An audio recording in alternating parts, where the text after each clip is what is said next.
প্রিয় শিক্ষার্থী ভাই বোনেরা সবাই কেমন আছো? আশা করি খুব ভালো আছো। তোমরা যারা এসএসসি 2025 বোর্ড চ্যালেঞ্জ করেছিল, তোমাদের বোর্ড চ্যালেঞ্জের ফলাফল প্রকাশের সম্ভাব্য তারিখ জানা গেল। এখানে দেখো আমি তোমাদেরকে দেখাচ্ছি। যেকোনো একটা সাইটে ক্লিক করে দিচ্ছি, আমি শিক্ষাবার্তা.com এখানে ক্লিক করে দিচ্ছি আমি। এসএসসির খাতা চ্যালেঞ্জের ফল প্রকাশ 16 নভেম্বর। ঢাকা। চলতি বছরের এসএসসি ও সমমানের পরীক্ষার ফল পুনঃনিরীক্ষণ বা খাতা চ্যালেঞ্জ প্রক্রিয়া গত 23 অক্টোবর শেষ হয়েছে। এবার খাতা চ্যালেঞ্জের ফল প্রকাশ হচ্ছে 16 নভেম্বর। শনিবার 25 অক্টোবর ঢাকা মাধ্যমিক ও উচ্চ মাধ্যমিক শিক্ষা বোর্ডের কর্মকর্তারা এই তথ্য নিশ্চিত করেছেন।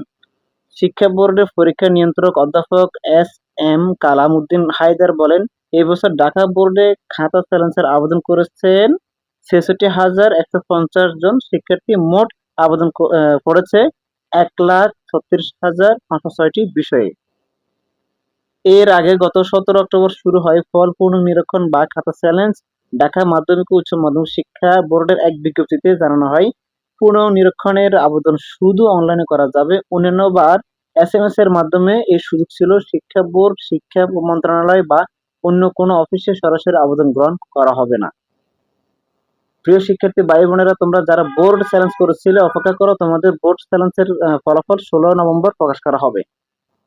এই ছিল আমাদের আজকের এই ভিডিও। আমাদের ভিডিওগুলো যদি ভালো লাগে লাইক, কমেন্ট এবং আমাদের চ্যানেল সাবস্ক্রাইব করে আমাদের পাশে থাকো।